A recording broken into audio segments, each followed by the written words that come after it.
Gak? Kita mulai. Halo pendengar setia, selamat datang di podcast kelompok kami, kelompok 2. Dalam program Latar Gelombang 1, Angkatan 6, kelompok 2. Kali ini kita akan membahas salah satu nilai inti dari berakhlak, yaitu harmonis. Saya Juviel Kehatu dari Universitas Patimura Ambon sebagai moderator kalian hari ini. Bersama saya ada 3 narasumber hebat dan keren. Masing-masing dari narasumber ini akan memperkenalkan diri. Kita akan mulai dari narasumber yang pertama yaitu Herdiani. Silakan perkenalkan diri. Baik, terima kasih Jovial. Saya Herdiani Sialagan, dosen epidemiologi di Fakultas Kesehatan Masyarakat Universitas Cendrawasih di Jayapura. Yang kedua, narasumber yang kedua ada Kelvin. Silakan. Baik, terima kasih Jovial. Perkenalkan, nama saya Kelvin Haryono Awianto. Saya merupakan dosen di jurusan Teknik Sipil, Prodi Teknik Sipil di Universitas Samratulangi Manado. Baik, narasumber yang ketiga atau yang terakhir ada kawan. Silakan. Baik, terima kasih Jovial. Nama saya Kawan Pandiangan. Saya dosen Teknologi Rekayasa Multimedia di jurusan Teknik Informatika di Politeknik Negeri Batam. Terima kasih. Baik. Eh, halo ketiga narasumber kita yang hebat dan keren. Kabar kalian baik hari ini ya? Baik. Baik, Oke, baik. Kita mulai saja dengan topik kita hari ini, yaitu nilai harmonis yang sekiranya ini sering kita dengar. Tapi bagaimana penerapannya dalam kehidupan nyata? Mari kita kupas bersama dengan pendekatan 5W1H. Kita akan mulai dengan uh, what. Kira-kira apa itu nilai harmonis? Lalu saya akan langsung bertanya kepada narasumber Herdiani. Bisa dijelaskan dulu, apa sih sebenarnya nilai harmonis itu? baik. Jadi harmonis itu adalah hubungan yang baik dan sehat, ya. Bagaimana menciptakannya dengan cara kita saling menghargai dan bekerja sama. Tetapi dalam hubungan yang harmonis bukan berarti tidak ada konflik. Pasti selalu ada masalah, tetapi bagaimana cara kita menanganinya dengan bekerja sama, menentukan pemecahan masalah, itu yang menjadikan hubungan itu tetap harmonis. Jadi hubungan yang harmonis itu intinya kita bisa saling menyatukan pikiran dan ide-ide kita dalam menghadapi berbagai masalah sehingga tercipta hubungan yang baik dan sehat. Iya, betul sekali itu Herdiani. Kadang orang salah paham. Dikira harmonis itu harus selalu sepakat. Nah, padahal justru keberagaman pendapat bisa memperkuat hasil asal dikelola dengan baik. Baik, saya sepakat dan setuju sekali dengan eh, poin what dari Herdiani dan juga Kelvin. Kita masuk kepada poin yang kedua yaitu why. Mengapa harmonis itu penting? Saya langsung saja secara estafet bertanya kepada Kelvin, kira-kira menurut kamu kenapa atau mengapa nilai ini penting banget di dunia kerja dan kehidupan sosial? Oke, harmonis. Harmonis itu sangat diperlukan karena harmonis itu adalah fondasi dari kolaborasi. Tanpa itu, kerja sama tim itu dapat berantakan. Nah, coba dibayangkan di instansi pemerintah, kalau antar bagian saling bersaing, tanpa ada komunikasi yang jelas atau tanpa ada komunikasi yang baik, nah pelayanan publik itu bisa kacau. Harmonis juga penting untuk menjaga kepercayaan. Orang akan lebih nyaman bekerja dengan kita kalau mereka merasa dihargai. Baik, Oke, saya juga it- setuju dengan Kelvin. Bahkan di dunia swasta juga bagi orang ataupun yang telah menerapkan prinsip harmonis itu biasanya bersifat inovatif. Karena apa? mereka tidak sungkan ya ketika menyampaikan beberapa pendapat karena beberapa di antara mereka sudah ada tercipta lingkungan yang harmonis. Jadi saya kira apa ya harmonis itu ya nilai harmonis itu perlu ditekankan baik di instansi pemerintah maupun instansi swasta. Saya kira itu, Jovial. Baik, mantap. Eh, tentang bagaimana, tentang mengapa atau kenapa nilai harmonis itu penting sudah dijelaskan oleh Kelvin dan kawan. Selanjutnya fokus untuk kawan ini. Kira-kira siapa tokoh inspiratif yang mewakili nilai harmonis itu sendiri? Menurut saya pribadi yang saya perhatikan dari tokoh yang ada di negara kita, mungkin Ibu Risma ya, Ibu Risma selaku wali kota Surabaya ya. Ibu Risma mengelola tata kelola, menerapkan tata kelola pemerintahan yang bersifat harmonis ya.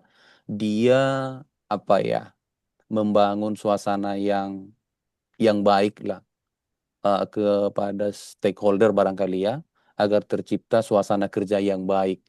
Eh, Kemudian dia juga apa ya, tidak hanya mengandalkan kebijakan saja, dia merangkul ya, merangkul semua apa ya elemen-elemen masyarakat untuk bisa bekerja sama dan bekerja dengan baik. Akan tetapi tidak hanya di situ, sebenarnya nilai harmonis itu juga bisa diterapkan kepada ekosistem yang lain ya, termasuk untuk komunitas driver ya, antara pengusaha dan drivernya juga harus tercipta ya, suasana yang harmonis. Saya kira itu, Bang Jovial. Baik, baik. Iya, Ada yang mau betul, ditambahkan? saya Oke. setuju. Dan saya juga teringat dengan satu tokoh, Bapak Presiden Republik Indonesia yang ketiga, Bapak B.J. Habibie. Beliau sangat mendedikasikan ilmu pengetahuannya untuk keharmonisan kehidupan di Indonesia. Dengan ciptaannya pesawat itu membantu perkembangan teknologi di Indonesia. Sehingga kehidupan kita lebih maju, lebih harmonis, dan lebih tentram. Selain itu juga dalam kehidupan berkeluarga, kita sudah sering membaca filmnya. Bapak HBJ Habibie ini sangat harmonis di dalam keluarganya. Jadi ini bisa jadi inspirasi juga buat kita untuk di lingkungan kerja dan lingkungan sehari-hari menurut saya. Baik, tentang siapa dalam penerapan nilai harmonis ini, saya bertanya lanjut sama Kak Herdiani. Kira-kira dalam poin when atau kapan nilai harmonis paling Aja terasa manfaatnya? baik. Jadi sebenarnya harmonis itu ada di setiap saat, tetapi terasa sekali manfaatnya ketika ada konflik atau ada masalah. Contoh, kita pernah mengalami kasus pandemik ya. Di sana itu perlu sekali cepat dan tepat dalam penanganannya. Kalau tidak, masalah semakin besar. Nah, karena keharmonisan para pejabat, masyarakat, dan pihak-pihak yang berkepentingan, tenaga medis juga membuat semua masalah itu cepat teratasi. Kalau tidak, bisa terjadi masalah kematian, konflik yang besar, biaya yang besar. Oleh karena itu, pada saat pandemik itu terlihat sekali harmonis itu sangat penting.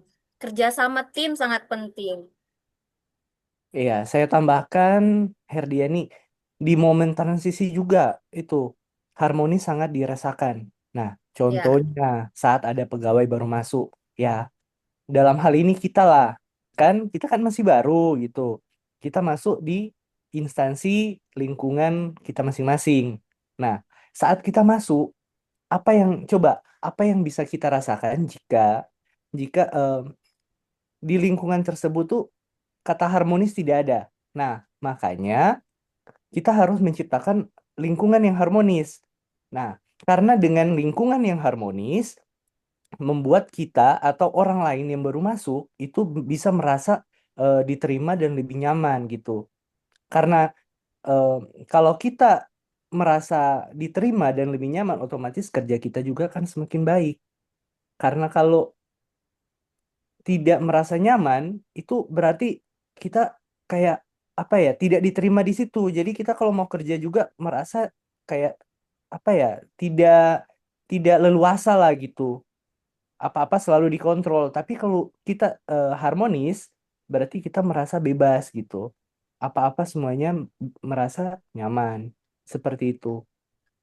Baik, itu tentang kapan nilai harmonis itu diterapkan. Sekarang kita masuk pada poin berikut yaitu where atau di mana harmonis itu diperlukan. Kira-kira kawan, di mana saja nilai harmonis ini paling relevan untuk diterapkan?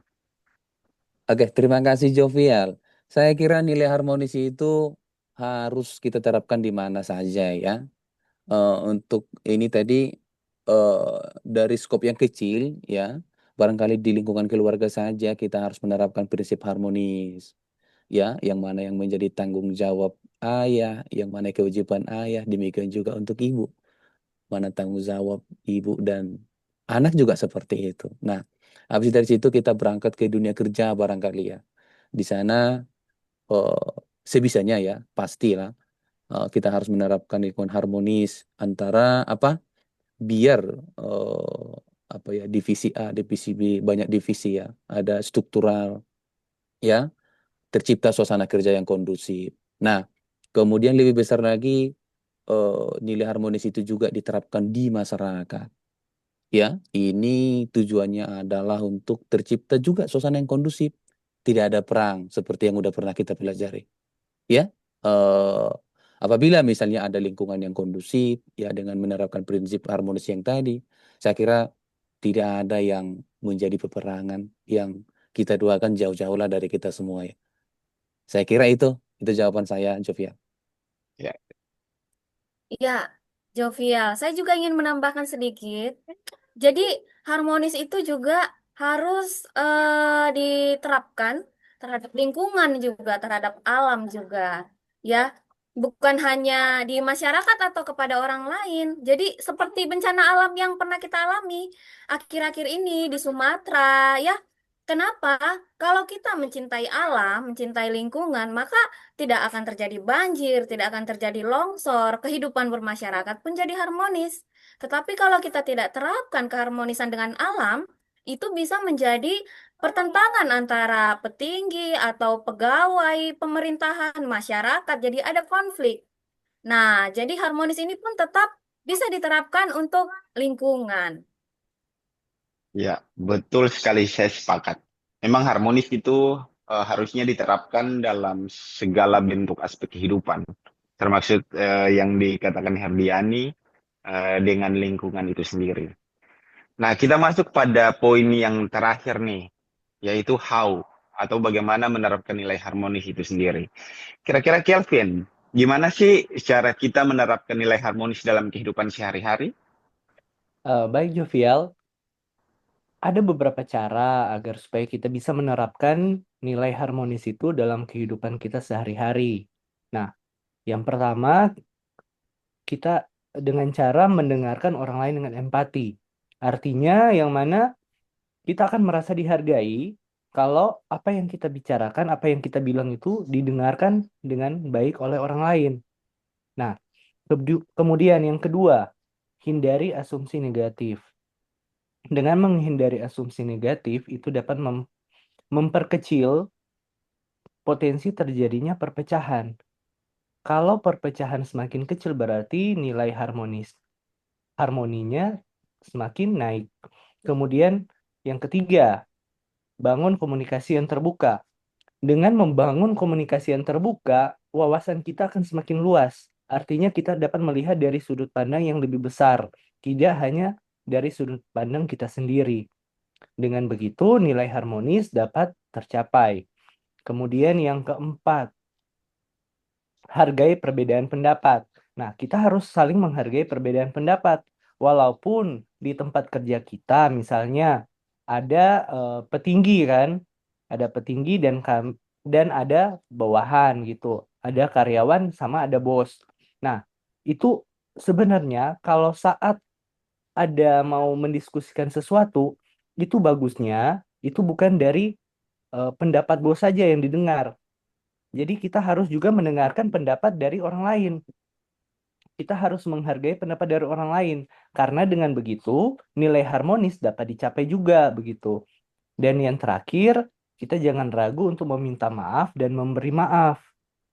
Karena dengan meminta maaf dan memberi maaf, kita dapat membangun hubungan yang lebih baik lagi dengan orang tersebut yang tadinya mungkin sudah mulai retak. Nah, pada saat kita meminta maaf atau memberi maaf, hubungan tersebut dapat kembali lagi seperti semula. Ya, begitu saya rasa, Jovial. Oke, sebagai Baik. tambahan, oh sorry Bang Jovial. Oh ya, sebagai tambahan dari saya barangkali nilai harmonis itu penting kita terapkan dalam diri kita sendiri dulu. Kita mulai dari diri kita sendiri dan melakukan hal-hal kecil. Contohnya di lingkungan kantor, ya kita usahakan menyapa dengan baik ya. Kemudian apabila ada sesuatu yang tidak menyenangkan, jangan langsung begitu cepat kita ambil keputusan ya. Kita coba kita tanya diri kita sendiri dan apa sih baiknya yang harus kita lakukan. Saya kira itu tambahan dari saya Bang Jo. Oke, ada tambahan? Baik, saya juga mau menambahkan sedikit, Saudara Jovial. Jadi harmonis itu kembali lagi, jangan melupakan alam. Kita juga harus menjalin hubungan yang harmonis, mencintai lingkungan kita, mencintai tanaman, tanah, dan air. Karena kalau kita melakukan penebangan hutan sembarangan, membuang sampah sembarangan, maka akan terjadi kebanjiran dan konflik. Kehidupan kita jadi tidak harmonis. Jadi penting juga menjalin hubungan dengan mencintai alam seperti itu. Ya, luar biasa ya insight dari ketiga narasumber kita yang hebat dan keren ini. Eh, saya menarik kesimpulan bahwa kita belajar bersama bahwa nilai harmonis ini bukan hanya teori, tapi bisa diterapkan dalam berbagai aspek kehidupan itu sendiri, baik dalam dunia kerja, keluarga, komunitas, bahkan hubungan dengan alam itu sendiri. Ya, dari sekian pemaparan pendapat dari ketiga narasumber kita di saat ini, sudah cukup jelas dan saya rasa podcast ini juga sudah di penghujung waktu kita dalam siaran kita dalam podcast ini. Semoga podcast yang kita lakukan di saat ini bisa jadi inspirasi buat kalian semua untuk lebih menghargai dan membangun hubungan yang sehat. Terima kasih ketiga narasumber kita yang hebat dan keren, Herdiani, Kelvin, dan juga kawan atas waktunya. Dan buat pendengar setia, jangan lupa subscribe channel ini dan share video ini ke teman-teman kalian. Sampai jumpa di episode berikutnya. Salam berakhlak. Salam Baik, Salam berakhlak. berakhlak. ya, terima kasih. Terima Bye-bye. Bye bye.